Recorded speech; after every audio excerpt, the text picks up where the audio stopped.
My name is Kyle, and I'm 52 years old. I've spent the last 30 years building a construction company from nothing, working 16-hour days, so my daughter Sarah could have everything I never did. Last weekend, I watched her walk down the aisle in a dress that cost more than my first truck at a wedding I paid every penny for. It was supposed to be the happiest day of my life watching my little girl become a wife. But when her new husband stood up to give his toast, he said something that made me realize I had one card left to play, a card that would change everything they thought they knew about their future together.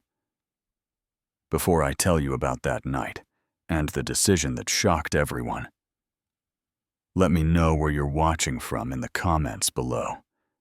Hit that like button if you think a father has the right to protect his dignity, and don't forget to subscribe, because what happened next will make you question everything you think you know about family loyalty. Now let me take you back to where this all began.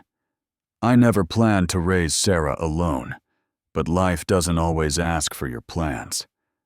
When my wife Linda died from cancer 12 years ago, Sarah was just 8 years old. I remember sitting in that hospital room holding Linda's hand as she made me promise to give our daughter the world. I've been trying to keep that promise ever since. Building Thompson Construction wasn't easy. I started with a beat-up pickup truck and a toolbox my father left me. Every morning at 5 a.m., I was out the door, taking whatever job I could get. Roofing in 100-degree heat foundation work, in freezing rain, whatever it took to put food on the table and keep Sarah in the good school district. Sarah grew up different from other kids. While her friends were at dance class, she was handing me tools in the garage. I taught her how to change oil balance a checkbook, and most importantly, that honest work is nothing to be ashamed of.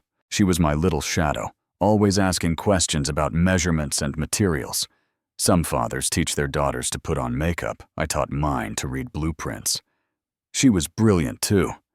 Straight A's through high school and a full scholarship to UC Berkeley for pre-law. I was so proud the day she graduated, watching her walk across that stage, knowing every sacrifice had been worth it. She got a job at Morrison & Associates, one of the biggest law firms in San Francisco, and I thought she had it made. That's where she met Marcus. The first time Sarah brought him home, I knew something was different about her. She seemed smaller somehow, like she was apologizing for our modest 3-bedroom house in Oakland. Marcus was 28, 3 years older than Sarah, with perfect teeth and clothes that probably cost more than I made in a month. He had that look rich kids get when they're slumming it, like he was doing us a favor just by showing up. Marcus came from old money, the kind of family that owned vineyards in Napa and had their names on buildings. His father was some big-shot real estate developer. His mother sat on charity boards. But for all their wealth, Marcus himself had never held a real job. He'd bounced around from one startup idea to another, living off his trust fund, while calling himself an entrepreneur. During dinner, I asked him about his work. He gave me this condescending smile and said he was between projects waiting for the right opportunity. When I mentioned some commercial developments going up in the area, thinking maybe we could connect on construction, he actually laughed. Said his family dealt with architects and city planners, not the guys who actually built things. Sarah jumped in quickly, changing the subject, but I saw the way she looked at me afterward, like she was embarrassed. My own daughter ashamed of the work that had given her everything. Over the next few months, I watched Sarah change. The independent young woman who used to call me every Sunday to talk about cases and current events started making excuses. When she did visit, she seemed uncomfortable, like our house didn't measure up anymore. She started wearing expensive jewelry designer clothes I knew she couldn't afford on her salary. When I asked about it, she said Marcus liked to spoil her. The way she said it with this dreamy look in her eyes made my stomach turn. This wasn't the daughter I'd raised to value hard work and independence. This was someone else, someone who was forgetting where she came from.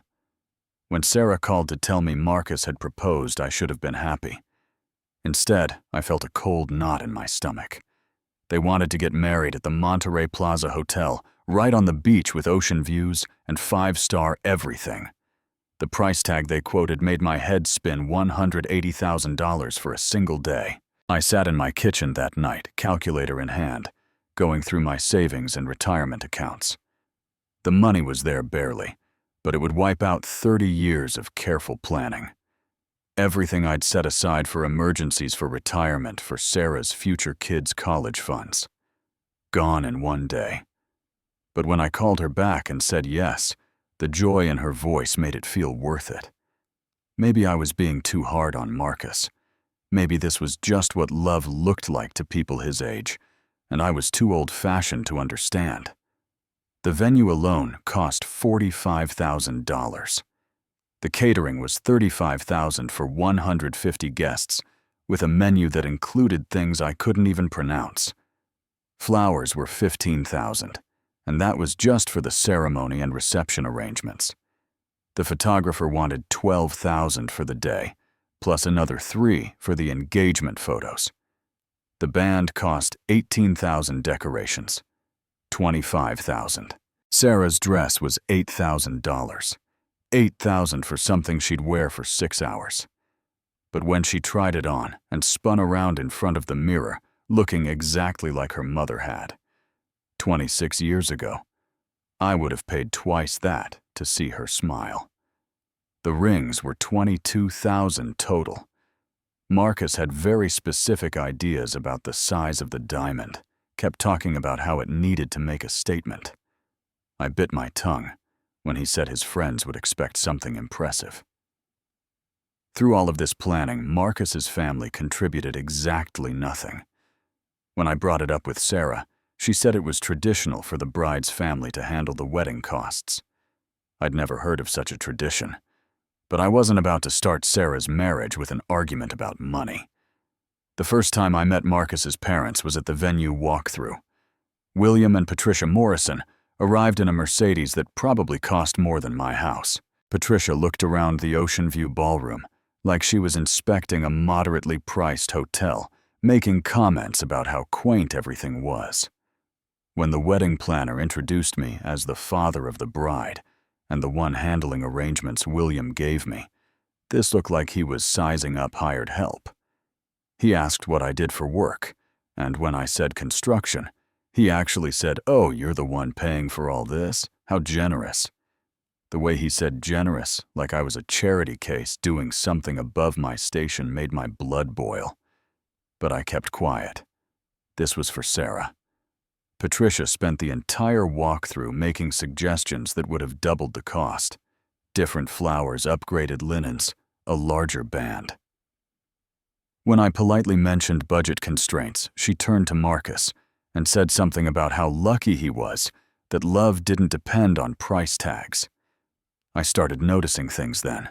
The way Marcus would talk about our house as Sarah's old place, even when I was standing right there. How he'd mention wanting to move somewhere more appropriate for a couple of their standing. The way Sarah nodded along like she agreed our home wasn't good enough anymore.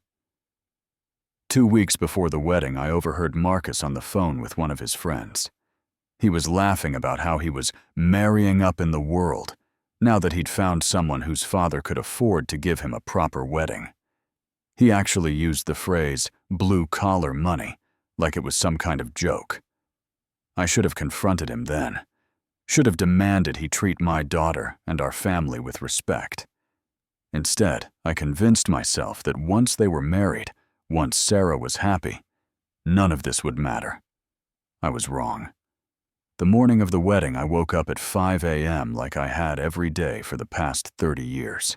But instead of heading to a job site, I was putting on the best suit I owned and preparing to walk my daughter down the aisle. The venue was perfect. The October weather had cooperated, giving us 72 degrees and clear skies.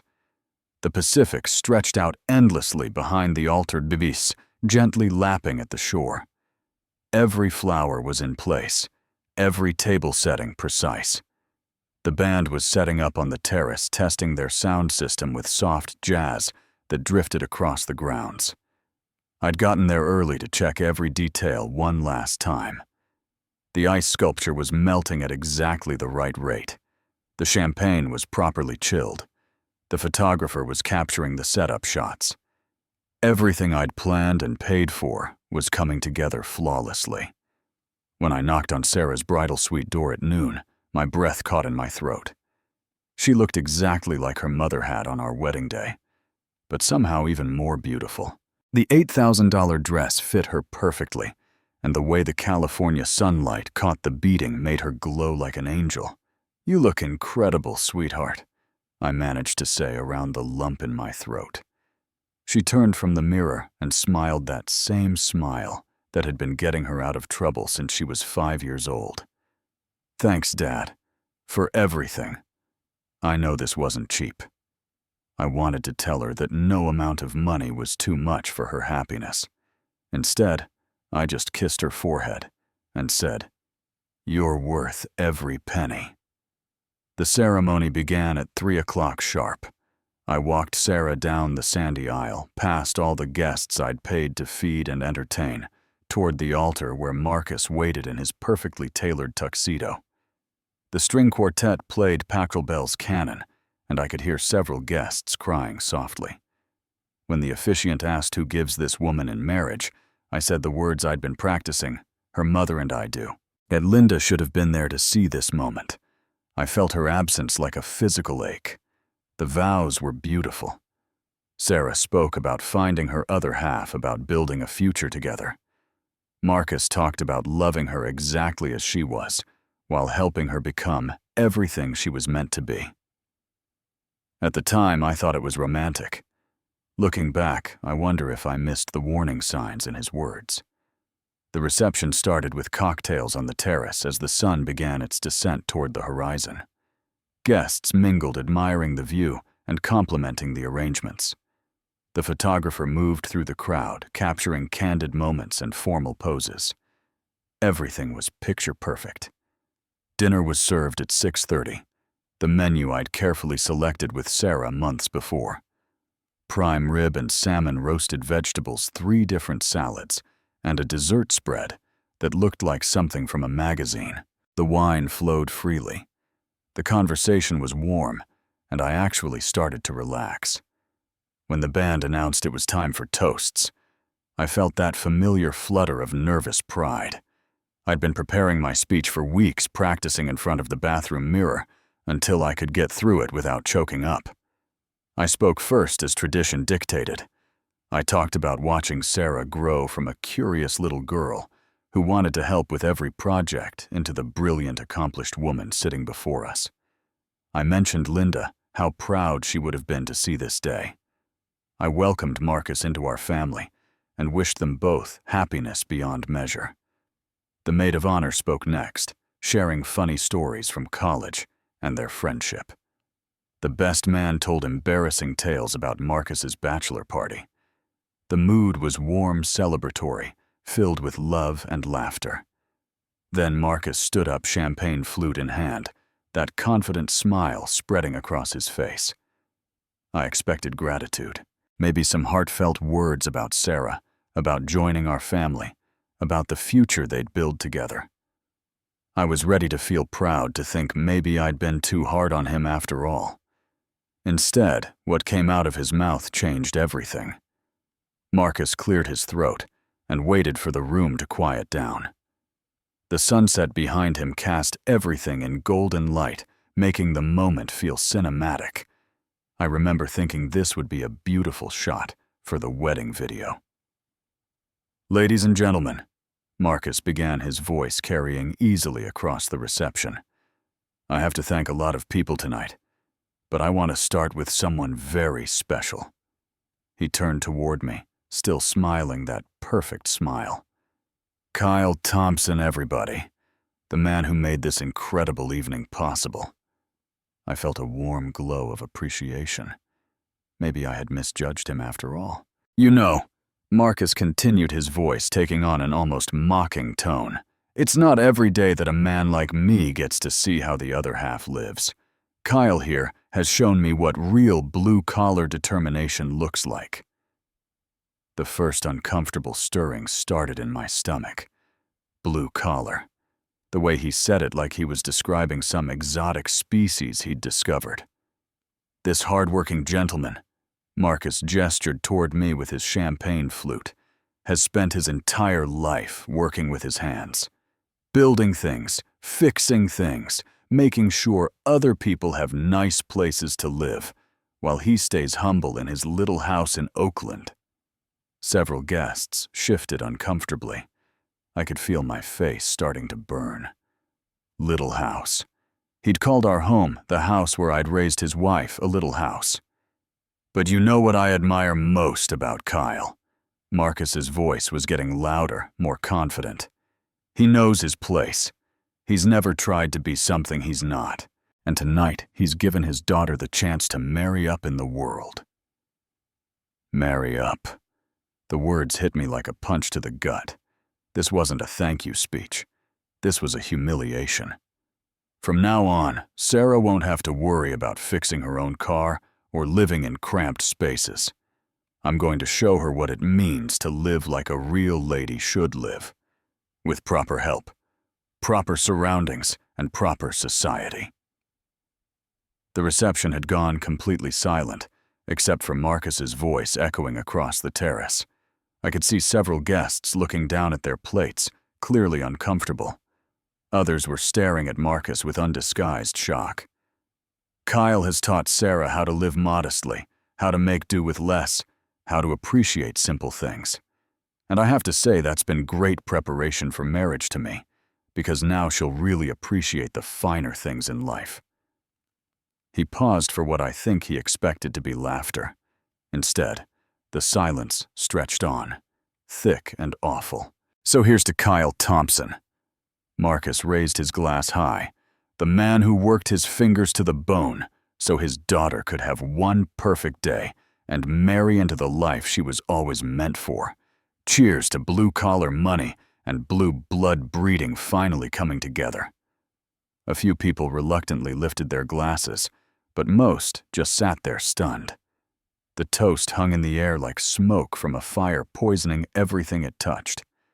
I looked at Sarah, waiting for her to stand up to defend me to tell her new husband that he'd crossed a line. Instead, she was smiling. Not the embarrassed, apologetic smile I might have understood. A genuine smile, like she agreed with every word he'd said. That's when I felt something break inside my chest. Not my heart exactly. Something deeper. Something that had held my world together for 30 years. Marcus's parents were beaming, clearly proud of their son for putting me in my place. His friends were chuckling quietly among themselves. And my daughter, my little girl, who I'd worked 2 jobs to put through college, who I'd taught to change her own oil and stand on her own 2 feet, was nodding along like he'd just given the most romantic speech in the world. I wanted to stand up. I wanted to tell him exactly what I thought of his speech, his family, and his attitude. I wanted to remind him that every bite of food he'd just eaten, every flower he was standing near, every note of music floating across the terrace had been paid for with the money he was mocking. Instead, I sat there and took it. Because it was Sarah's wedding day, and I wasn't going to be the one to ruin it. But as I sat there, listening to the band start up again, and watching the guests slowly return to their conversations, something else was happening in my mind. I was remembering things, important things, legal things, things about work visas and immigration status, and the papers I'd signed 6 months ago when Sarah asked me to help Marcus get his employment authorization. Suddenly, I realized that Marcus had made a very expensive mistake. I drove home that night in complete silence, still wearing my wedding suit, still carrying the boutonniere Sarah had pinned to my lapel 12 hours earlier. The house felt different when I walked in. Emptier. Not because Sarah had moved out, but because something fundamental had shifted in my understanding of who she'd become. I sat in Sarah's old bedroom, looking at the awards and photos covering her walls. Academic achievements, soccer trophies, pictures of us together at construction sites and baseball games. The girl in those photos would never have sat silent while someone humiliated her father in front of 150 people. My phone started ringing around midnight. 3 different wedding guests called to apologize for what had happened, to tell me they couldn't believe Marcus's speech, to assure me that most people there were disgusted by his behavior. Their kindness somehow made it worse. It confirmed that what I'd experienced wasn't just my imagination or oversensitivity. It had been a deliberate public humiliation. But the call that never came was from Sarah. I spent most of the night sitting at my kitchen table going through the paperwork I kept in my filing cabinet. Employment contracts, insurance documents, tax records. And there, in a manila folder marked Sarah, Marcus, were the papers I was looking for. 6 months earlier, Sarah had come to me with a problem. Marcus's student visa was expiring, and he needed employment authorization to stay in the country. His own family's connections couldn't help him because he'd never actually worked for any of their companies, and his academic record wasn't strong enough for graduate school. But I could help. As the owner of Thompson Construction, I could sponsor him for an employment-based visa. It would require me to prove that I needed his specific skills, that I'd made an effort to hire American workers first, and that I would guarantee him a job for at least 2 years. Sarah had begged me to do it. She was in love, she said. They were talking about marriage, and she couldn't bear the thought of him being forced to leave the country. She promised it would just be a formality, that he wouldn't actually have to work construction, but that the paperwork would let them build a life together. Against my better judgment, I'd agreed. I'd filed all the necessary forms, paid all the required fees, and submitted an employment petition, claiming that I desperately needed Marcus's expertise in project management and client relations. The immigration office had approved the application based on my company's strong financial position and my personal guarantee of employment. Marcus's legal right to stay in the United States depended entirely on his employment with Thompson Construction. Employment that existed only on paper because I'd never actually expected him to show up and work. Employment that I, as his sponsor and employer, could terminate at any time. As I read through the documents again, I realized that Marcus had just insulted the one person who held his entire future in his hands. He could mock my blue-collar money all he wanted, but without my blue-collar company sponsoring his visa, he'd be on a plane back to whatever European country his family originally came from. I made coffee and sat there until dawn, thinking about Linda, about Sarah, about the man I'd raised my daughter to become, versus the woman who'd sat smiling while her husband mocked everything I'd ever done for her. By the time the sun came up, I'd made my decision. Monday morning, I called my lawyer. Jim Patterson had been handling my business legal work for 15 years, ever since I'd incorporated Thompson Construction. He was also the one who'd helped me navigate the immigration paperwork for Marcus's visa. "Jim," I said. When he picked up, "I need to discuss terminating an employee's work authorization." There was a pause. "Kyle, you only have 12 full-time employees. Who are we talking about? Marcus Morrison, Sarah's husband." Another pause, longer this time. "Isn't he the one you sponsored for the employment visa? The one who just married your daughter this weekend?" "That's the one." "Kyle, what happened?" I told him about the speech, about the public humiliation, about sitting there while my new son-in-law mocked everything I'd built and everything I'd sacrificed for Sarah's future. Jim listened without interrupting, then let out a low whistle. "Jesus, Kyle. I'm sorry. That's incredibly unprofessional and disrespectful. What are my options?" "Well, legally speaking, you have every right to terminate his employment. Since his visa is tied to that employment, terminating him would trigger the revocation process. He'd have 30 days to find another sponsor, or leave the country. How difficult would it be for him to find another sponsor? Extremely difficult. He'd need to find an employer willing to go through the entire petition process again, which takes months and costs thousands of dollars. Plus, his record would show a termination from his previous sponsor, which raises red flags. I spent that afternoon trying to call Sarah. Her phone went straight to voicemail. When I called the law firm, her assistant said she was taking the week off for her honeymoon. Tuesday morning, I drove to their new apartment in San Francisco.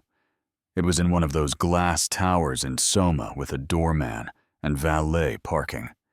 The kind of place that cost more per month than most people made in a year. Sarah answered the door in a silk robe, looking relaxed and happy.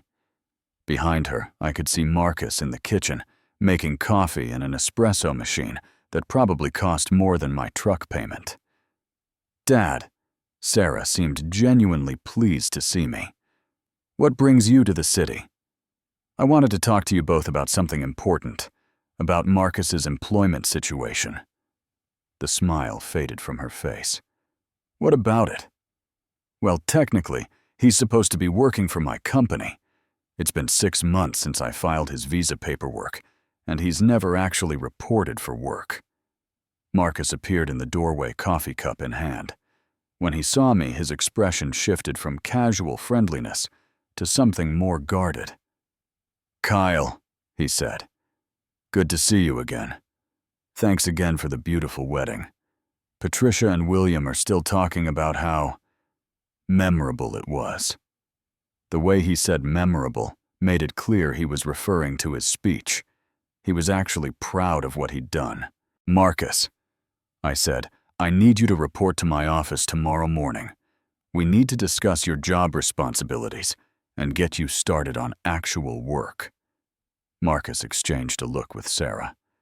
"Kyle, I thought we agreed this was just a paperwork arrangement. I have other opportunities I'm pursuing. The immigration office requires that you actually work for the company that sponsors you. If you're not interested in fulfilling your employment obligations, I'll need to file the appropriate termination paperwork." Sarah stepped between us. "Dad, you can't be serious. Marcus doesn't need to work construction. He's starting his own consulting firm." "Then he should have gotten a business visa, not an employment visa based on working for my company." The silence stretched out between us. I could see Marcus's mind working, probably calculating the cost and difficulty of starting the visa process over again. "What exactly would you want me to do?" Marcus asked finally. "Show up, learn the business, earn the salary. I'm legally obligated to pay you. Behave like a real employee instead of someone who thinks he's too good to work." Marcus's face flushed red. "I don't think this is going to work out, Kyle." "No," I said quietly. "I don't think it is either." I pulled out my phone and called Jim Patterson right there in their living room. "Jim, it's Kyle. Go ahead and file the employment termination paperwork for Marcus Morrison, effective immediately." The next 2 weeks were the longest of my life. Marcus tried everything. He called me alternating between apologies and threats. He had his father call me, offering money to maintain the visa sponsorship. He even had Patricia call, appealing to my sense of family obligation. None of it worked, because none of it included the one thing I actually wanted: a genuine acknowledgement that what he'd said was wrong. Instead, Marcus spent most of his energy trying to convince Sarah that I was being unreasonable, that I was destroying their marriage out of petty jealousy, that his speech had been harmless teasing that only someone insecure would take seriously. Sarah called me every day, crying and begging me to change my mind.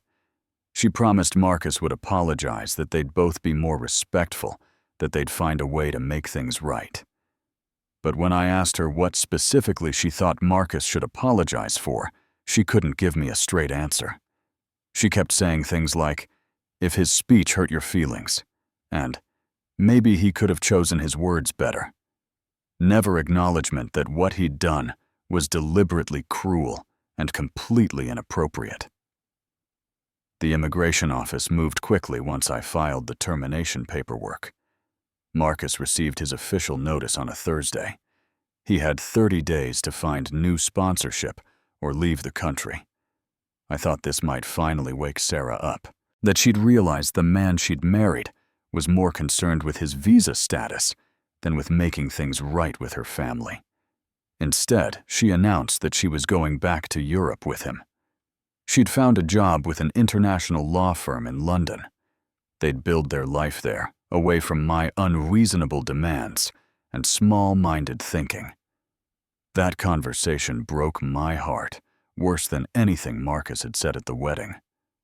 "Sarah," I said, "he's not taking you to London because he loves you.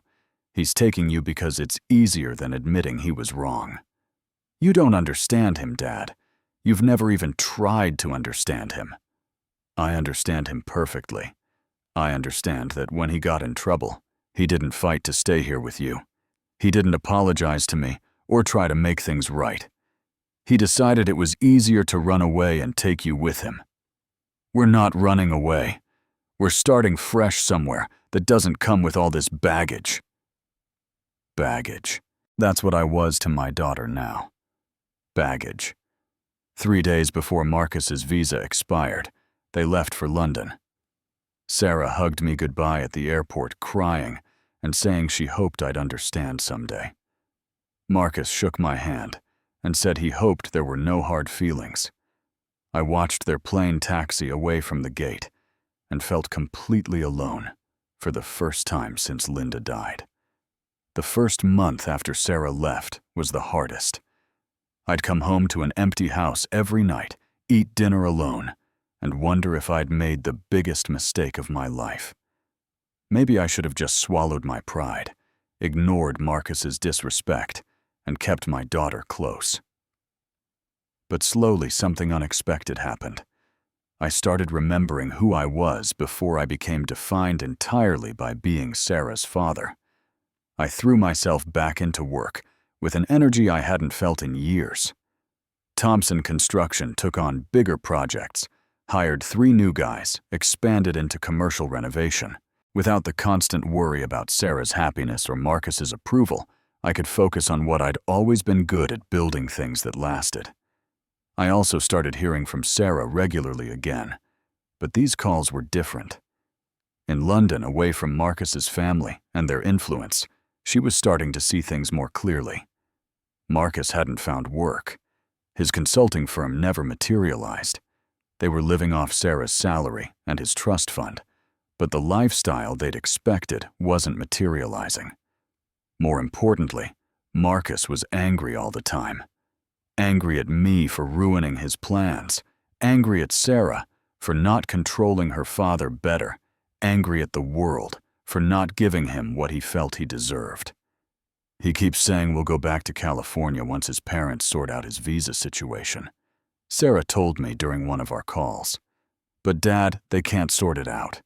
He needs an actual job with an actual company, and he doesn't want to work. 6 months after they left, Sarah called me crying. Marcus had been offered a legitimate job with a tech company in San Jose. Real work, real responsibility, real salary. It would have solved their visa problems and brought them home. He'd turned it down because he felt the position was beneath him. "Dad," Sarah said through her tears, "I think I made a terrible mistake." "Which mistake?" I asked gently. "All of them. Marrying him, moving here, but mostly sitting there and letting him say those things about you at our wedding. You didn't deserve that. You've never deserved anything but respect and gratitude from both of us." 8 months after the wedding, Sarah came home, alone. The divorce papers cited irreconcilable differences, but Sarah told me the real reason. Marcus had finally revealed who he really was when things got difficult. Instead of fighting for their marriage or taking responsibility for their situation, he'd blamed everyone else and expected his money and connections to solve problems that required actual work and character. "I kept thinking about what you taught me growing up," Sarah said, as we sat in our kitchen drinking coffee from the same mismatched mugs she'd complained about to Marcus. About earning what you have, about treating people with respect, regardless of their job or background. About how actions matter more than words. And Marcus never understood any of that. He thought marrying me was doing me a favor. He thought accepting your help was charity. He thought his speech at our wedding was clever instead of cruel. I reached across the table and took her hand. I'm sorry it took so long for you to see it, but I'm not sorry I made him face consequences for disrespecting our family. I'm not either, Dad. Not anymore. And Sarah moved back into her old room temporarily, while she looked for a place in the Bay Area.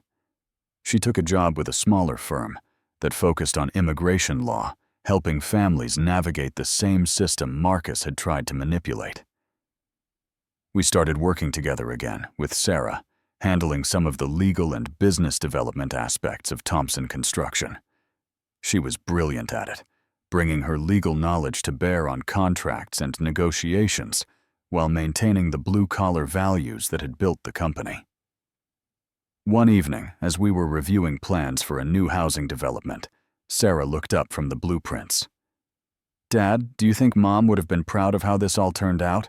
I thought about Linda, about the promises I'd made in that hospital room, about the daughter I'd raised, and almost lost and found again. I think your mother would have been proud that you found your way back to who you really are. That you remembered that respect isn't something you can buy or inherit.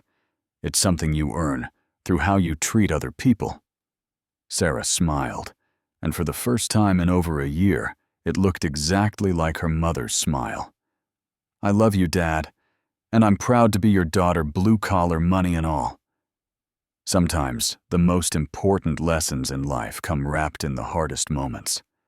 I learned that love without respect is worthless, that family means standing up for each other, and that sometimes protecting someone you love means making them face difficult truths about the choices they're making. Marcus got his visa situation sorted out eventually, through his family's connections and a lot of money. But he never got Sarah back because by then, she'd remembered who she was and what she was worth. I've been thinking about all of this because last week Sarah brought home a new young man she's been seeing. David works for the city planning department, drives a 5-year-old Honda, and when I asked him about his work, he spent 20 minutes enthusiastically explaining zoning regulations and community development projects. When Sarah walked him to his car after dinner, I heard him tell her how much he enjoyed meeting me, how impressed he was with the work Thompson Construction had done around the Bay Area, and how he hoped to work with companies like mine on future municipal projects. Respect. It's really that simple. What do you think? Did I do the right thing by standing up for myself and my family, even when it meant temporarily losing my daughter? Have you ever had to make a hard choice to protect your dignity and values?